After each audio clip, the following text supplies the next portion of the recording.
रूप पाहता लोचनी सुख झाले ओ साजणी तो हा विठ्ठल बरवा तो हा माधव बरवा तो हा माधव बरवा तो हा माधव बरवा रूप पाहता लोचनी सुख झाले ओ साधनी तो हा विठ्ठल बरवा तो हा माधव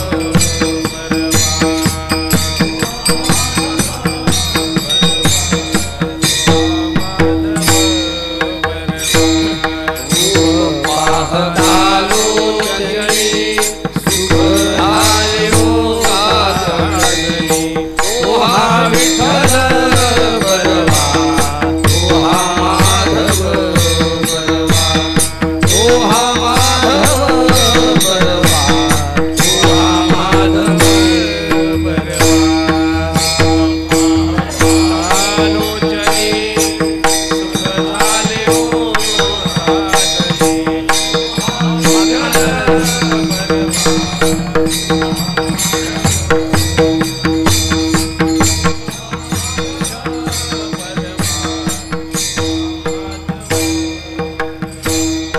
बहुत सुकृताची जोडी म्हणून विठ्ठली आवडी तो हा विठ्ठल बरवा तो हा माधव बरवा तो हा माधव बरवा तो हा माधव बरवा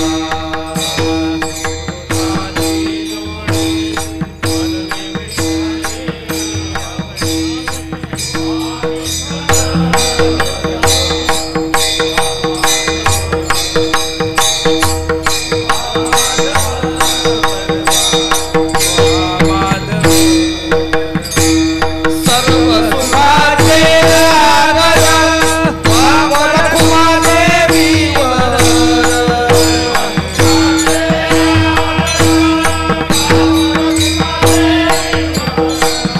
सर्व सुखाचे आगर वावर कुमादेवीवर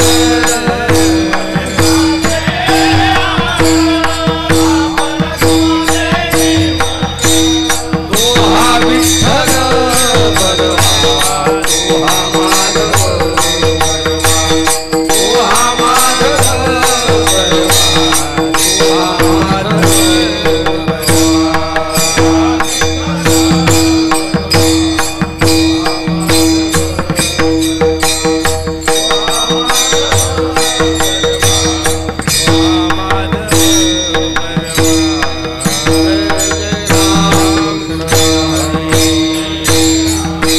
जय जय राम कृष्ण हरी जय जय राम कृष्ण हरी जय जय राम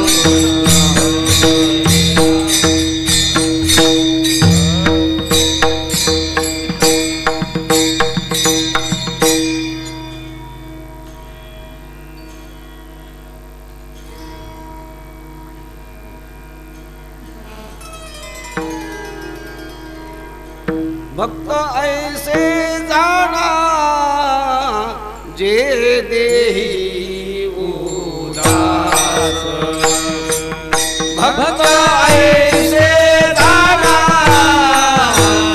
जे देही उदास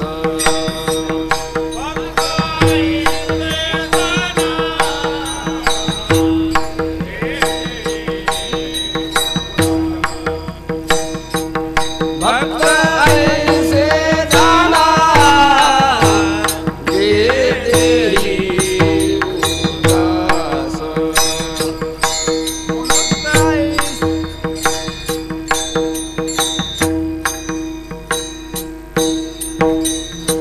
बरा सुद्धा घे भक्त ऐसे जाना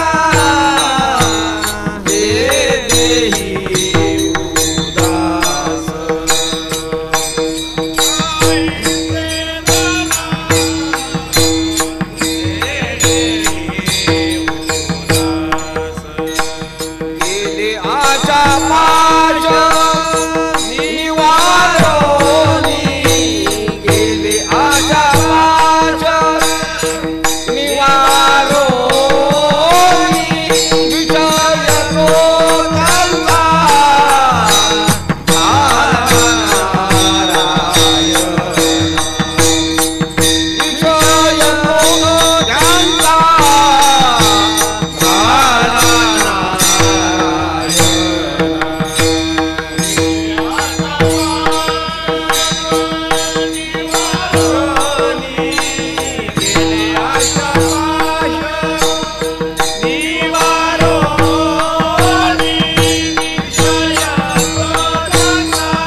निर्वाणी गोविंद असे मागे पुढे निर्वाणी गोविंद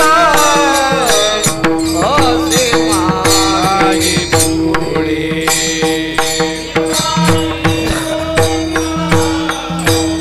असे मागे पुढे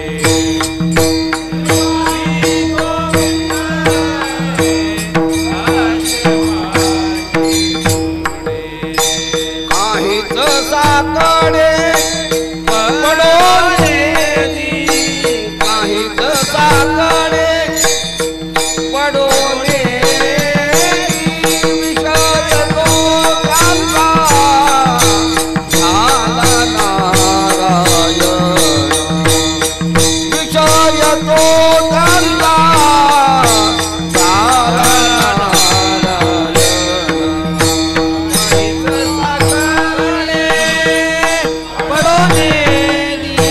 काहीच साकडे पडोने विषय तो त्यांचा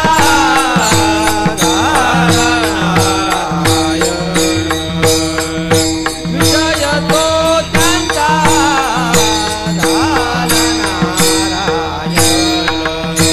नावडे जनधन माता पिता नावडे जनधन माता पिता विषय तो त्यांचा झाला नारायण विषय तो त्यांचा झाला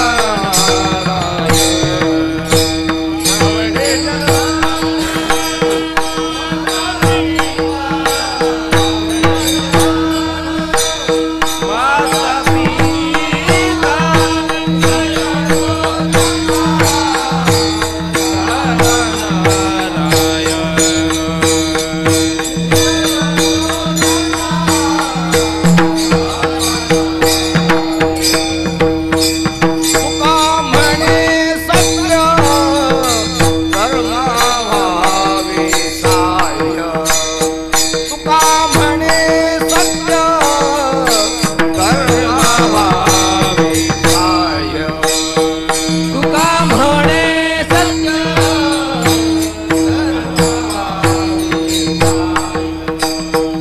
तुका म्हणे सत्य धर्मा व्हावे घातलिया भय नरका जाणे घातलिया भय नरका जाणे विषय तो त्यांचा झाला नारायण विषय तो त्यांचा झाला भय नरका जाणे घातलिया भय नरका जाणे विषय तो त्यांचा झाला नारायण विषय तो त्यांचा झाला नारायण नावडे जनधन माता पिता नावडे जनधन माता पिता तो त्यांचा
विठोबा रखुमाई विठोबा रखुमाई विठोबा रखुमाई विठोबा रखुमाई विठोबा रखुमाई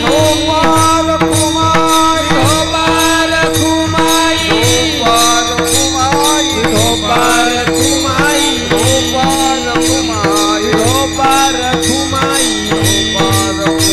विठोबा रखुमाई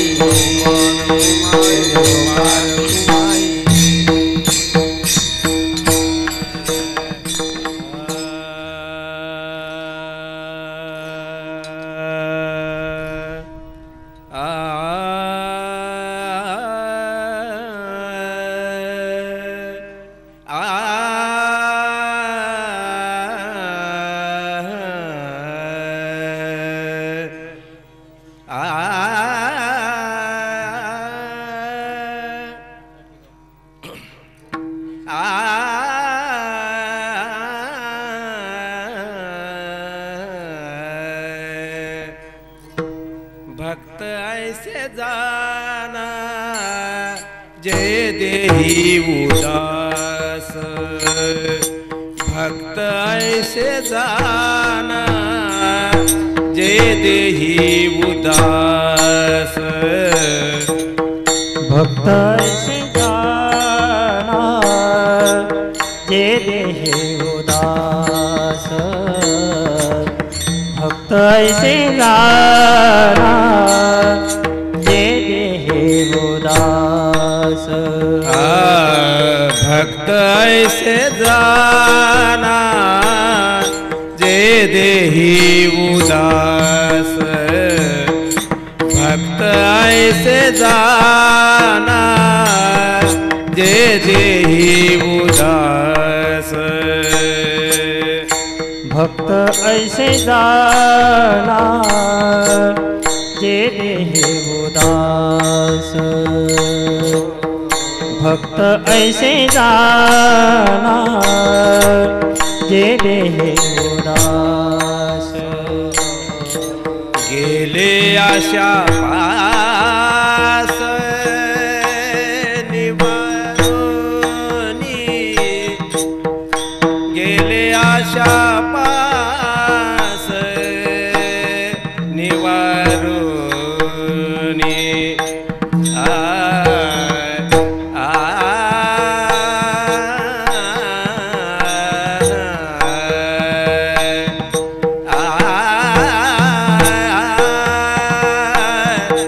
गेले आशा पाश निवारोनी गेले आशा पास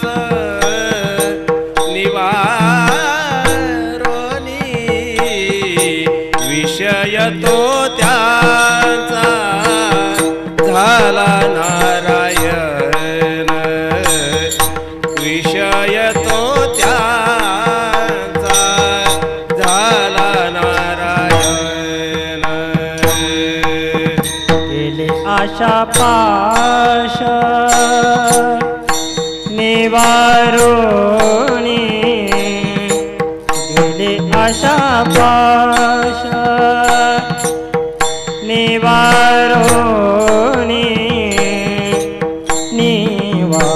निवारोनी विषय तो त्यांचा झाला नारायण विषय तो त्यांचा झाला नारायण भक्त ऐसे जाना जे देही उदास भक्त ऐसे जाना जे देही उदास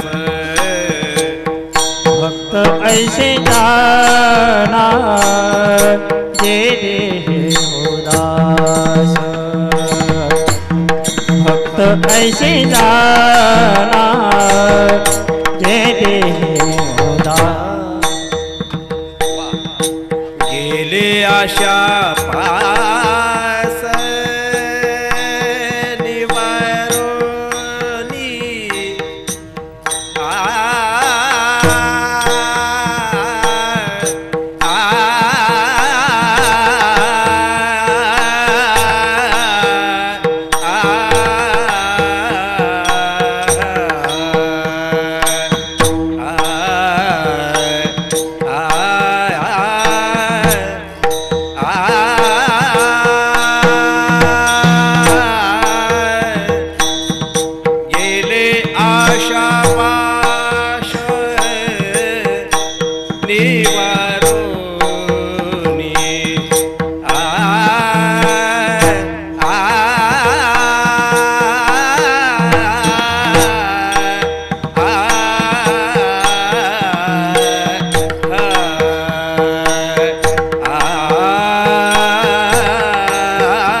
निवारोने गेले आशा पाश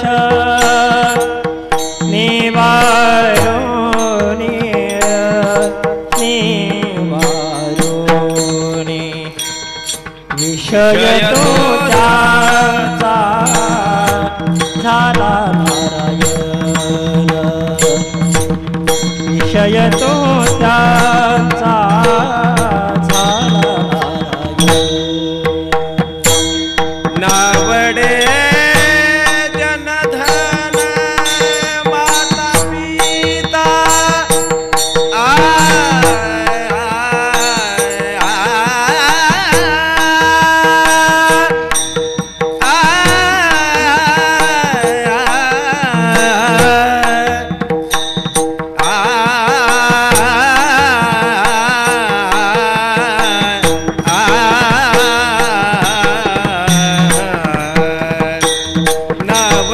जनधन माता पिता जनधन माता पिता नावडे जनधन माता पिता नावडे जनधन माता पिता विषय तो त्याचा झाला नारायण विषय तो त्याचा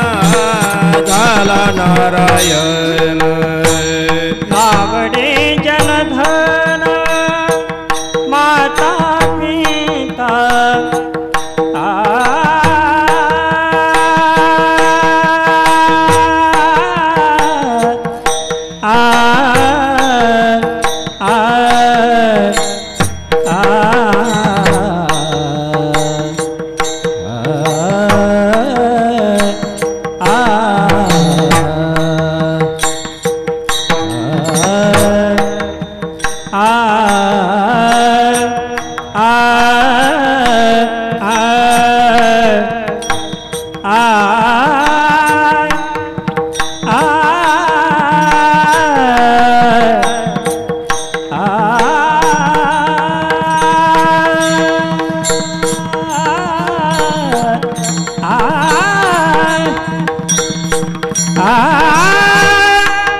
नावडे जनधन माता पिता नावडे जनधन माता पिता नावडे जनधन माता पिता नावडे जनधन माता पिता विषय तो त्याचा झाला नारायण विषय तो त्याचा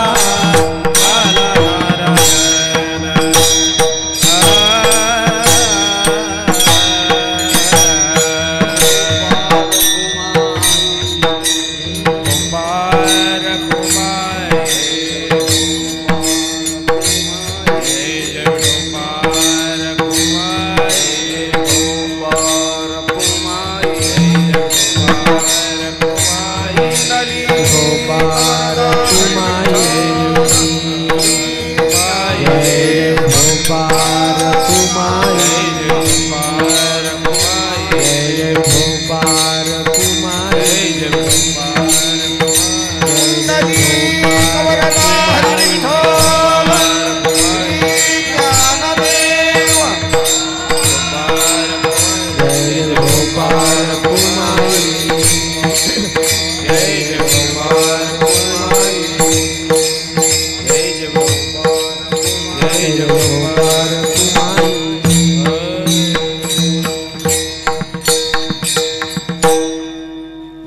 भक्तायसे जाणा जे देही उदास, भक्तायसे जाणा जे देही उदास, गेले आशा पाश निवारोनी, विषय तो त्यांचा झाला नारायण, नावडे जनधन माता पिता, निर्वाणी गोविंद असे मागे पुढे, काहीच साकडे पडो नेदी, विषय तो त्यांचा झाला नारायण, नावडे जनधन माता पिता. तुका म्हणे सत्य कर्मा व्हावे साह्य, तुका म्हणे सत्य कर्मा व्हावे साह्य, घातलिया भय नरका जाणे, विषय तो त्यांचा झाला नारायण, नावडे जनधन माता पिता. विठोबा रखुमाई, रखुमाई, जय विठोबा रखुमाई, जय विठोबा रखुमाई, विठोबा रखुमाई,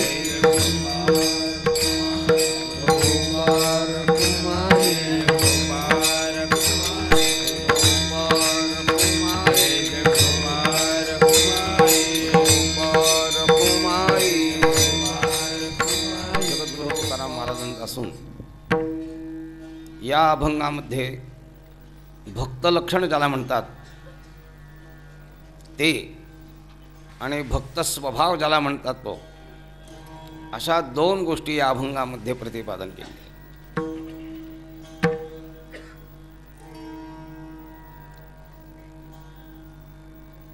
ज्या संप्रदायात आपण राहतो आहोत तो संप्रदाय मूलतः वैदिक आहे, तरी सुद्धा त्यामध्ये ज्ञानाची पक्की बैसका ज्याच्या मागे आहे, त्या पक्क्या बैसकेवर भक्तीचा प्राधान्य असलेला हा संप्रदाय आहे. म्हणजे अद्वैत तत्वज्ञानही आपल्या संप्रदायामध्ये आहे आणि भक्तीही आपल्या संप्रदायामध्ये आहे. आणि या दोन्हींचा समन्वय या वारकरी संप्रदायात आहे. परवा आपल्याला सांगितल्याप्रमाणे आळंदीपासून पंढरीपर्यंत आम्ही जे आता पायी येतो तर यामध्ये तिन्ही प्रकारचं तप घडतं. वाटचाल होते, शारीर तप होतं, वाणीने नामचिंतन अभंग म्हटले जातात, वाचिक तप होतं, आणि लागला टकळा पंढरीचा, विठ्ठलाचा वेध लागलेला असतो, त्यामुळं मानस तपही घडतं. त्याप्रमाणे आपल्या या भक्ती संप्रदायाचं महत्त्व आहे. हे अद्वैताच्या बैसकेवर असलेला हा संप्रदाय आहे आणि ज्याची बैसका अद्वैताची आहे पण ज्याच्या स्वरूपामध्ये भक्तीचं प्राधान्य आहे, असा हा आपला संप्रदाय. एक त्याविषयी चिंतन आपल्याला सांगतो. या भक्तीचं काय वैभव आहे, ज्या अद्वैत तत्वज्ञानाच्या बैसकेवर हा भक्ती संप्रदाय अवलंबून आहे, तर ती भक्ती अद्वैतापेक्षाही सुंदर अशा प्रकारची. ते सुभाषितकार असं म्हणतोय, पारमार्थिकमद्वैतम द्वैतम भजन हेतवे, भक्त्यर्थम कल्पितम द्वैतम अद्वैतादपि सुंदरम. सत्तेच्या दृष्टीने पारमार्थिक सत्तेने किंवा वस्तुतः त्रिकालाबाधित असं जर काही असेल तर ते अद्वैत आहे. अशी वस्तुस्थिती असूनही भक्ती करण्यामध्ये संपूर्ण वैदिक संप्रदाय आणि संपूर्ण वारकरी संप्रदाय प्रवृत्त झाला. भक्ती करता द्वैताची आवश्यकता आहे. अद्वैतामध्ये भक्ती घडत नाही. ब्रह्मलीन रंगनाथ महाराज परभळीकर म्हणायचे, त्या अद्वैतामध्ये सण नाही, सूद नाही, काही नाही. मग ते सण सूद सगळा आपल्यामध्ये आहे. जसं काल सांगितला तो हायदोसही तिथे नाही, तेही नाही. कारण अशेष विशेष विवर्जित जी स्थिती की जी सच्चिदानंद स्वरूप आहे तेच खरं अद्वैताचं रूप आहे. अमृतानुभवामध्ये 5व्या प्रकरणामध्ये सत्ताचिकी सुख प्रकाशू प्रकाशूची सत्ता उल्हासू न निवडे मिठांशू अमृती जीवी. अमृतामधलं माधुर्य बाजूला काढा आणि अमृत बाजूला काढा असं जर म्हटलं तर काय होऊ शकत नाही. असं हे खरं अद्वैताचं रूप. पण भक्तीसाठी द्वैत लागतं. अद्वैतामध्ये भक्ती घडत नाही, अद्वैतामध्ये व्यवहार घडत नाही. अजून एक अधिक सांगतो तुम्हाला, सत्यद्वैतातही व्यवहार घडत नाही. सत्यद्वैतातही व्यवहार घडत नाही. आणि भक्तीचा तर व्यवहार आहेच आमचा, कारण हा संप्रदाय भक्तिप्रधान आहे. वैसका अद्वैताची, पण प्राधान्य भक्तीच आहे. द्रवीभूत चित्ताचा हा संप्रदाय आहे. आणि चित्ताची द्रवीभूतता हे भक्ती क्षेत्रामध्ये अतिशय महत्त्वाचं आहे.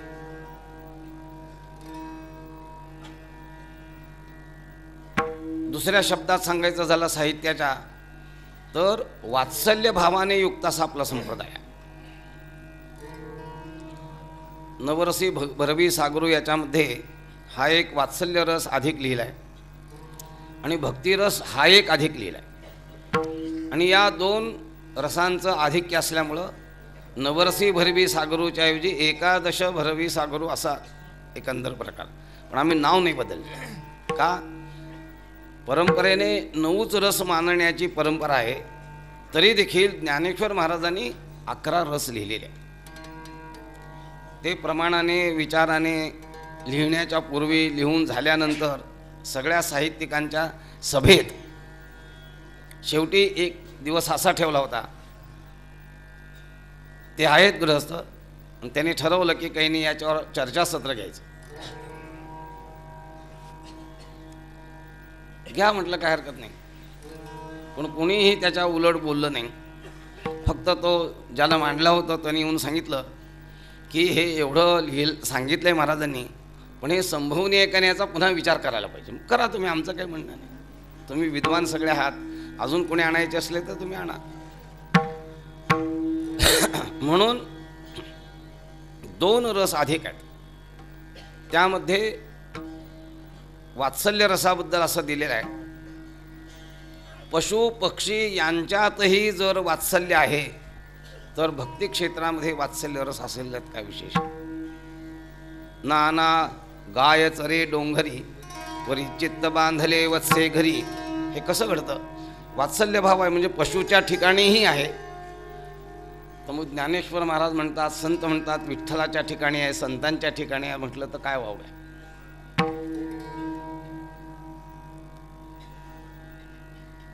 वात्सल्याबद्दल 3 वाक्य सांगतो आपल्याला. ज्या पंढरीत आपण आलो आहोत तो पंढरी राणा हा भक्तवत्सल आहे.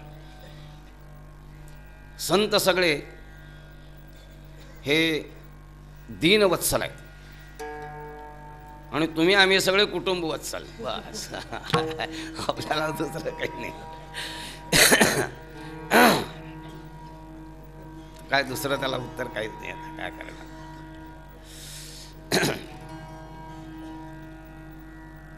सुभाषितकार सांगतात की अद्वैत हे जरी खरं असलं, अद्वैतामध्ये सण नाही, सूद नाही, व्यवहार नाही, मग भक्ती कशी होणार ना? मौलीने त्याचं उत्तर दिले, तीर्थ क्रिया कीर न साहे वरी अद्वैती भक्ती आहे. हे अनुभवाची जोगे होय नोहे बोलायसे. असं स्वच्छ महाराजांनी लिहिले. तिथे यत्किंचितही क्रिया सहन होत नाही तरी देखील तिथे भक्ती आहे. ही प्रवचनाची व्याख्यानाची गोष्ट नाही, ही अनुभवाची गोष्ट आहे, असं त्याचं उत्तर आहे. त्या सुभाषितकाराने असं लिहिलेलं आहे की सत्यद्वैतात व्यवहार घडत नाही, भक्तीमध्ये तर द्वैताची आवश्यकता आहे. मग याची संगती कशी लावावी? त्याची संगती अशी की अद्वैत हे पारमार्थिक आहे आणि जे द्वैत आहे ते कल्पित आहे. असं जर होईल तर व्यवहाराची संगती लागेल. आपल्या या भक्ती व्यवहाराची संगती लागण्याकरता भक्त्यर्थम कल्पितम द्वैतम, भक्तीसाठी कल्पिलेलं जे द्वैत आहे ते अद्वैतादपि सुंदरम, ते अद्वैतापेक्षाही सुंदर आहे असं म्हटलेलं आहे. गंमत आहे, त्याला काही इलाज नाही. म्हणजे सिद्धांताची गंमत आहे, रचना करणाऱ्यांची गंमत आहे, आणि आपण ऐकणारे आपली पण गंमत आहे. म्हणजे काय गंमत आहे, एवढं सगळे कीर्तनकार प्रवचनकार पिढ्यानपिढ्या सांगतायत, पण आपल्या चित्तामध्ये वात्सल्याचा भक्तीचा रस अजिबात उमटत नाही. काय करणार?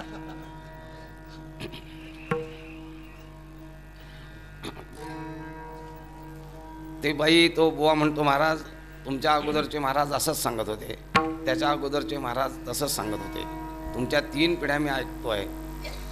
ते बाई म्हणते मी 3 पिढ्या तुमचं ऐकतोय, तुम्ही काय घेतलं त्यातलं? म्हणजे काही नाही, पहिले महाराज बोलले आम्ही ऐकून सोडून दिलं, दुसऱ्या महाराजांनी ऐकलं सोडून दिलं, आता तुमचं आम्ही ऐकायला आलो आहे.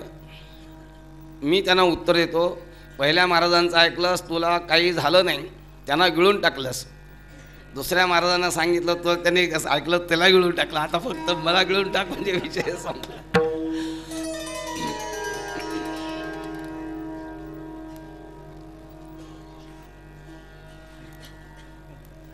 पड़ पड़ गए दांत, सुन सुन गए कान, वो अल्लाह है या मुसलमान, हिंदू है मुसलमान, मला काही माहिती नाही म्हणले, खुदा जाने, मला काही त्यातलं माहीत नाही. म्हणजे ऐकून कान पडदे फाटून गेले, वाचून वाचून दाताचे बोळकं झालं, सगळं उठून गेलं, तरीसुद्धा तो खरा देव हिंदू आहे का मुसलमान आहे हे आम्हाला कळत नाही, असं त्याचा अर्थ आहे. मग अशा श्रोत्याचं काम नाही, द्रवीभूत चित्ताच्या माणसाचं हे काम आहे. आणि भक्तिप्रधान आपला संप्रदाय असल्यामुळे भक्तीसाठी कल्पिलेलं जे द्वैत, ते द्वैत अद्वैतापेक्षाही सुंदर आहे. आणि हे तत्व बरोबर तुकाराम महाराजांनी आपल्या मनात ठेवलेलं आहे. आणि हे सांगत असताना तुकाराम महाराजांनी या देवभक्तपणाचा निषेधही केला, अद्वैताचा निषेधही केला. आणि काय सांगतात, आम्हाला ते अद्वैत नको, आम्हाला आमच्या भक्तीशिवाय आम्हाला दुसरं काही माहीत नाही. म्हणजे जे भक्तीसाठी कल्पित द्वैत करतात ते अद्वैतापेक्षाही सुंदर आहे असं असल्यामुळे त्याविषयीची स्वतःची जी भूमिका आहे महाराजांची, ती अशी भूमिका आहे, नको ब्रह्मज्ञान आत्मस्थिती भाव,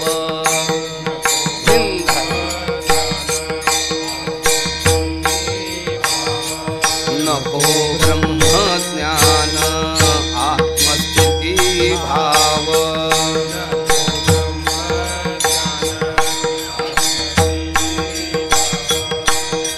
मी भक्त तू देव ऐसे करी, मी भक्त तू देव ऐसे करी,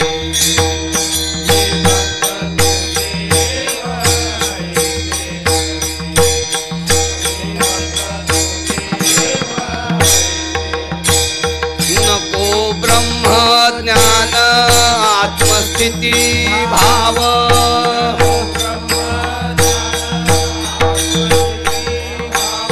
नको ब्रह्म ज्ञान आत्मस्थिती भाव,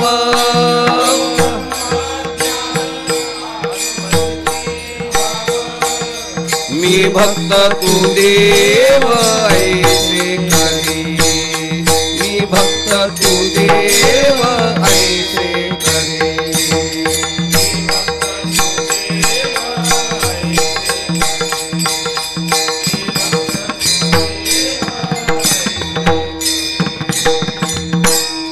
अद्वैत तत्वज्ञानाचा निषेध करतात महाराज. नको ब्रह्मज्ञान आत्मस्थिती भाव, मग काय पाहिजे, मी भक्त तू देव ऐसे करी, तू भक्त मी देव ऐसे करी असं नाही. शंकराचार्य सुद्धा हेच सांगतात, लक्षात ठेवा. सत्यपि भेदापगमे नाथ तवाहम न मामकीनस्त्वं समुद्रो हि तरंगः क्वचन समुद्रो हि तारंगः. तुझ्या माझ्यामधला जो भेद आहे तो निघून गेला. असं जरी झालं तरी नाथ तवाहम, मी तुमचा भक्त आहे, त्याच्यामध्ये काहीही बदल होणार नाही. कसं, समुद्राचा तरंग असतो, तरंगांचा समुद्र होत नाही. म्हणजे भक्तीचं प्राबल्य किती आहे हे शंकराचार्य सांगतात. तीच गोष्ट ज्ञानेश्वर महाराज सांगतात. हा आत्ता मी प्रमाणाला घेतलेला जो अभंग आहे, अनेकदा मी या अभंगावर कीर्तन केलं, पण एक प्रसंग मला आठवतो. हे आमचे महिन्याचे जे वारकरी आहेत त्यामध्ये तो बाळकृष्ण बुवा नावाचा वारकरी होता.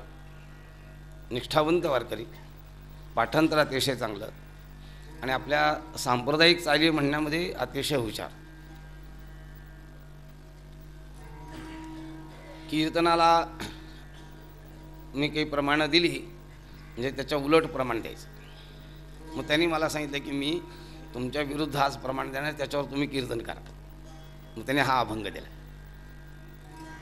ठीक आहे म्हणून मी तिथे प्रतिपादन केलं. त्याला सगळं समजलं आणि जन्मभर त्याला आठवण होते की मी ब्रह्मज्ञान नको म्हटलं असताना सुद्धा त्या अभंगाचा अर्थ करून मला त्यांनी व्यवस्थित सांगितलं, असा त्याचा शेवटीचा समज. इथे नको ब्रह्मज्ञान असं जे महाराज म्हणतायत त्याचा खरा अर्थ असा आहे, पंचपक्वान्नाचा बेत आहे. पोट भरलं आणि जेवण झाल्यानंतर एकचित्त झाला कसा प्रश्न विचारायची वेळ आली. त्या विचाराच्या नंतर तो वाढपी पक्वान्न घेऊन आला. तो जेवणारा म्हणतो नको. म्हणजे जेवण करून तृप्त झाल्यानंतर मग काय म्हणतोय तो, नको. हे ज्याप्रमाणे त्याप्रमाणे जगद्गुरु तुकाराम महाराज ब्रह्मज्ञान झाल्यानंतर म्हणतायत नको ब्रह्मज्ञान. का? त्याचं कारण आहे त्या ब्रह्मज्ञानामध्ये ब्रह्मरूपत आहे, भक्ती व्यवहार नाही. तो भक्ती व्यवहार होण्याकरता मी भक्त तू देव ऐसे करी. का? त्याच्यामुळे भक्तीचा जे सुख आहे ते सुख आपल्याला प्राप्त होईल.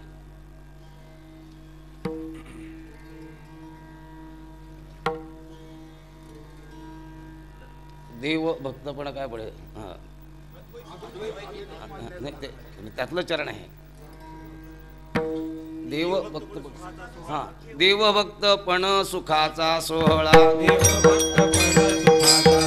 देवभक्तपण सुखाचा सोहळा, हे ओनी निराळा दावे मज,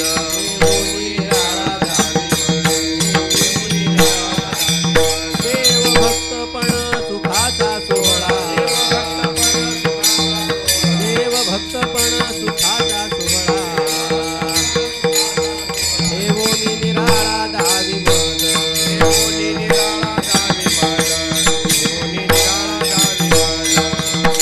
देवभक्तपण सुखाचा सोहळा ठेवूनी निराळा, मला तुझ्यापासून वेगळं ठेवून, देवभक्तपणाचा भेद कायम ठेवून मला तो भक्ती सुखाचा सोहळा दाखव, असं महाराजांचं मागणं आहे. म्हणून तत्त्वज्ञानानंतर होणारा भक्तीचा व्यवहार प्रेमलक्षणात्मक वृत्तीनेही घडतो आणि ज्ञानलक्षणात्मक वृत्तीनेही घडतो. ज्ञानलक्षणात्मक वृत्तीने घडतो म्हणत असताना 18व्या अध्यायात भगवान सांगतात, भक्त्या मामभिजानाति यावान्यश्चास्मि तत्वता ततो माम तत्वतो ज्ञात्वा विशते तदनंतरम. ज्ञानेश्वर माऊली त्याच्यावर लिहिते, या ज्ञानभक्ती सहज भक्तू वटला एकमज, असं तिथे लिहिले. शंकराचार्य सुद्धा तिथे लिहितात, ज्ञानलक्षणया भक्त्या माम अभिजानाति नाम सर्वतः जानाति. अशा प्रकारचा जो आहे, दोघांची एक वाक्य आहे त्याच्यामध्ये, म्हणजे एका श्लोकावर दोघांच्याही विवरणाचा विचार केला तर आपल्यास लक्षात येईल. पण आपल्याला जर भक्ती सुखाचा सोहळा बघायचा असेल तर देवभक्तपणाचा भेद निराळा जसाच्या तसा कायम ठेवून मला हा भक्ती सोहळा भक्तीचं विलक्षण सुख मला मिळालं पाहिजे असं तुकाराम महाराजांचं म्हणणं आहे किंवा त्या भूमिकेवर महाराज होते. असं असल्यामुळे भक्ताचं लक्षण काय आणि भक्ताचा स्वभाव काय तर या दोन्ही गोष्टींचं उत्तर देण्याकरता हा अभंग जगद्गुरू तुकाराम महाराजांनी लिहिला. किंवा हा अभंग लिहित असताना तुकाराम महाराज अशा वृत्तीत होते की अद्वैताची स्थिती कायम प्राप्त झाल्यानंतरही ज्ञानोत्तर भक्ती सोहळा कसा असतो, कसा संभवनीय आहे, त्याचं लक्षण काय, त्याचा स्वभाव काय, अशी वृत्ती ज्यावेळी निर्माण झाली त्यावेळी हा अभंग लिहिलेला आहे.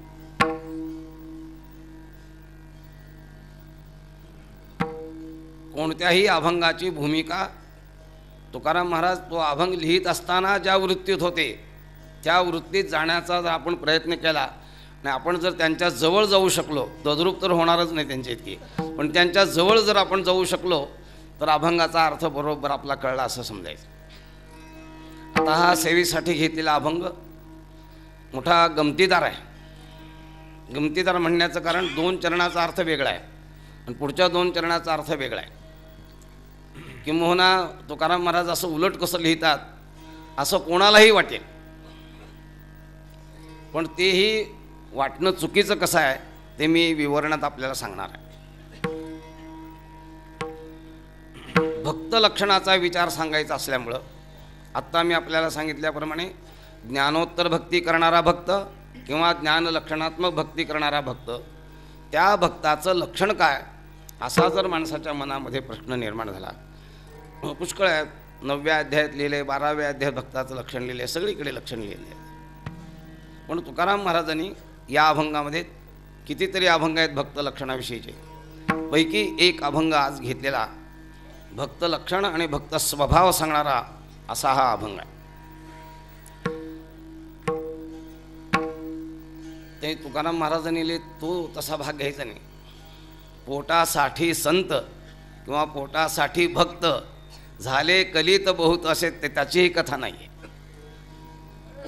लक्षणसंपन्न असा भक्त कोण, कारण वस्तूला घेताना लक्षणाने त्या वस्तूला घेणं हे माणसाचं काम आहे. आपण पशु पक्षी नाही, आपण माणूस आहोत. त्यामुळं आपल्याजवळ विचार आहे, आपल्याजवळ पृथक्करणाची शक्ती आहे. व्यवहार वा परमार्थ दोन्हीमध्ये लक्षणांचा विचार महत्त्वाचा आहे. आणि लक्षणाने जर मनुष्य व्यवहार करील तर तो कधीही फसणार नाही. फसला तर समजा याला लक्षण कळलेलं नाही. दोन्ही तिसती सारखी वर्म जाणे तो पारखी, हे त्याचं लक्षण आहे. म्हणून भक्ताचं काय लक्षण आहे असं जर कोणी विचारेल तर त्या भक्ताच्या लक्षणासाठी जगद्गुरू तुकाराम महाराज या अभंगाच्या पहिल्या चरणात सांगतात. भक्ताईसे जाणा जे देही उदास, भक्ताईसे जाणा जे देही उदास, जे देही उदास, भक्त ऐसे जाणा जे देही उदास, भक्त ऐसे जाणा जे देही उदास, भक्त ऐसे जाणा जे देही उदास, भक्त ऐसे जाणा जे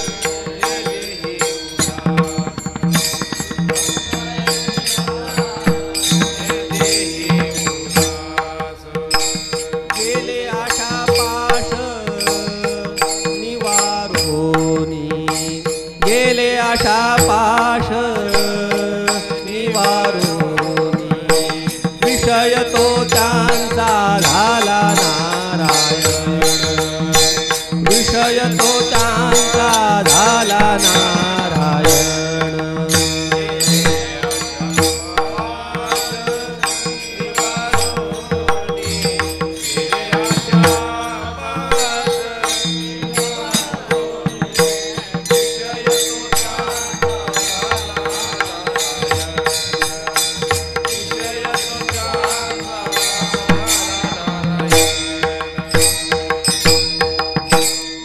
ऐसे जाणा जे देही उदास गेले आशा पाश निवारोनी. पहिलं लक्षण सांगतात, जे देही उदास, जे देहावर उदास असतात. तर देहावर उदास राहणारे रगड लोक आहेत, एक दोन नाही.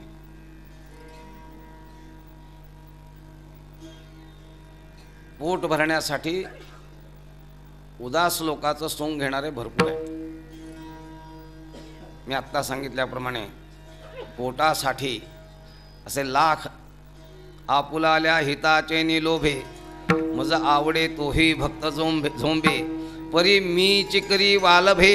ऐसा ज्ञानी आहे को, तो भक्त असा आहे की ज्याच्यावर भगवान प्रेम करतो.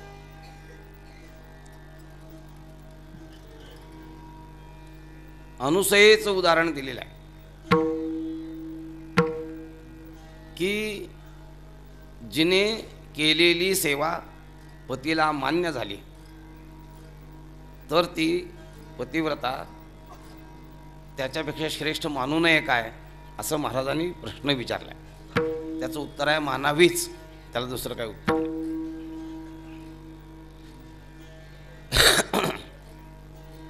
आपण आपल्याला आवडते ती भक्ती करतो, ती देवाला मान्य होत नाही.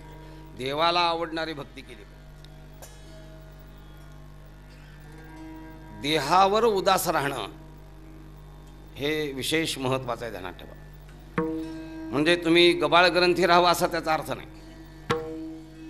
मी ह्याकरता आपल्याला सांगितलं की उदास म्हणजे फाटकी वस्त्र घालायची, अजागळ राहायचं आणि लोकांना दाखवायचं की मी फार मोठा भक्त आहे, हे नाही. देहावर उदास ह्याचा खरा अर्थ असा आहे, देह तादात्म्य वृत्ती ज्याची निवृत्त झालाय तो खरा उदास.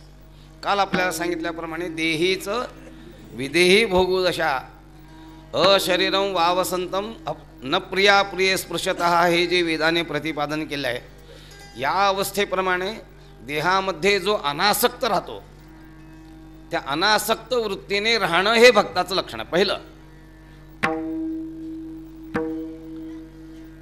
ती गोष्ट इथे महाराज सांगतात, भक्त ऐसे जाणा जे देही उदास, देहावर अनासक्त वृत्तीने राहतात. आणखी एक लक्षण सांगतात अंतरंग, गेले आशा पाश निवारोनी, गेले आशा पाश.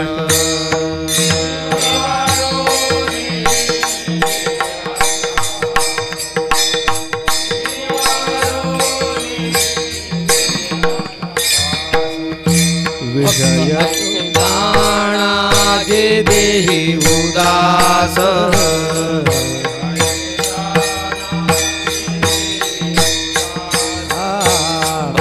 ऐसे जाणा जे देही उदास.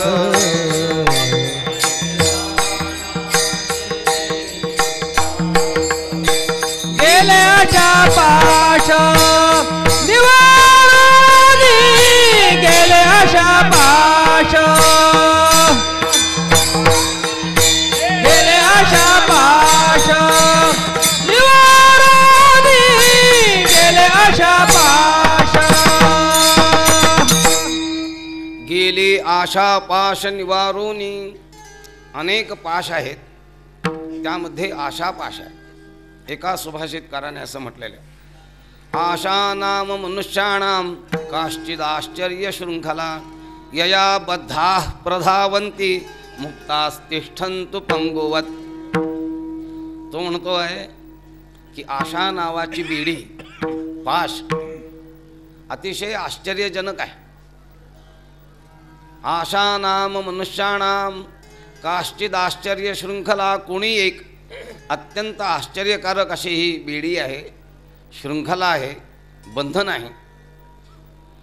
काय आश्चर्य आहे त्यातलं, यया बद्धाः, हा आशा पाश ज्याला बद्ध करतो, बांधून टाकतो. म्हणजे आशेची बेडी ज्याच्या पायात घातलेली आहे. नियम काय, बेडी पायात घातली म्हणजे त्याला चालता येत नाही. हे सांगतात, आशा नावाची बेडी ज्याच्या पायात आहे यया बद्धाः प्रधावंती, धावंती नाही प्रधावंती, अतिवेगात पळतोय तो. आणि आशा नावाचा पाश ज्याला नाही, जो मुक्त आहे, मुक्तास तिष्ठंतो पंगुवत, तो पांगळ्यासारखा बसून राहतो. ही खरी त्या आशा पाशेची आश्चर्यता आहे, विस्मय आहे त्यातला. आणि आशावान माणूस परमेश्वराला जाणू शकत नाही. लक्षात ठेवा. तुमची आमची गोष्ट सोडून द्या. भगवंताकडे आपण निघालो आहोत, तर भगवंताकडे निघत असताना आपल्या चित्तात जर आशा पाश असेल तर त्याच्या चित्तात देव कधी राहणार. अनेक प्रमाण आहेत त्याच्याकरता. आशाबद्ध जन, आशाबद्ध जन, आशाबद्ध जन, आशाबद्ध जन, आशाबद्ध जन, आशाबद्ध जन, आशाबद्ध जन, आशाबद्ध जन. काय जाणे नारायण, काय जाणे नारायण, काय जाणे नारायण, काय जाणे नारायण, काय जाणे नारायण, काय जाणे नारायण, काय जाणे नारायण, काय जाणे नारायण.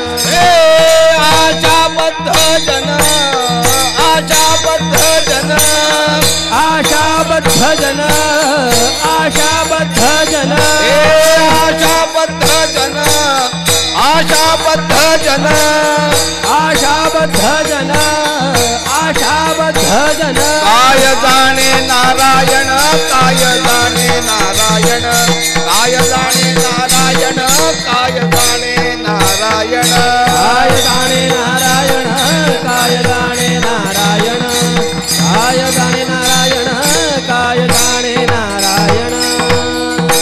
आशाबद्ध जन काय जाणे नारायण उत्तरा जाणणार नाही. म्हणून जे खरे थोर भक्त आहेत ते आशेपासून पहिल्यांदा मुक्त झाले असतात. एका प्रमाणामध्ये भगवानही स्वतः आशा विवर्जित आहे, मग त्याचा भक्तही आशा विवर्जितच असला पाहिजे. हरि तैसे हरिचे दास,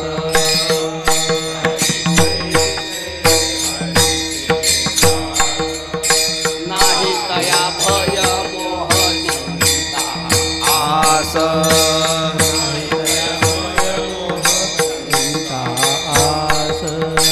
हो निराहाती उदास,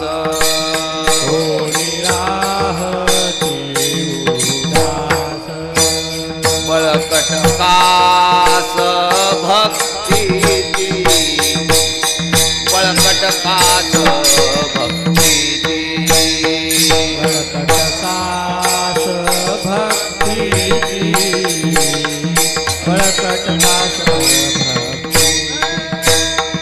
हरि तैसे हरिचे दास,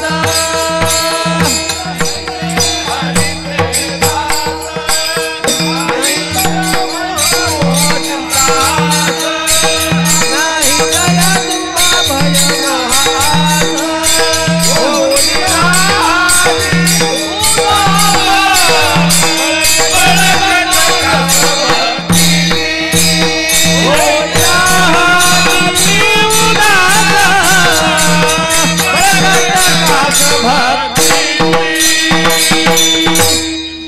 प्रमाणे पाठ पाहिजे, तर चाली पण बदलून म्हणता आल्या पाहिजे. काय करावं.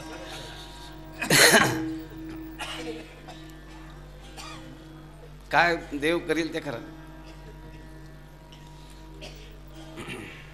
हरी तैसे हरीचे दास, नाही तया भय मोह चिंता आस, हे सगळे बंधनाला कारणीभूत आहे. परमेश्वराच्या ठिकाणी हे काही नाही. हरी जसा आहे, भय चिंता आस त्याच्याजवळ नाही, तसाच हरीचा दासही असतो. हरी तैसे हरीचे दास नाही तया भय मोह चिंता आस. मग कसे होऊन राहती उदास. जे आत्ता आपल्याला सांगतो आहे, भक्तायसे जाणा जे देही उदास होऊन राहती उदास. बळकट कास भक्तीची, आणि भक्तीची जी कास आहे, कंबर आहे, त्याशी पक्की बांधलेली आहे. कारण काल आपल्याला मी सांगितलं की व्रतवान माणूस तडजोड करीत नाही ध्यानात.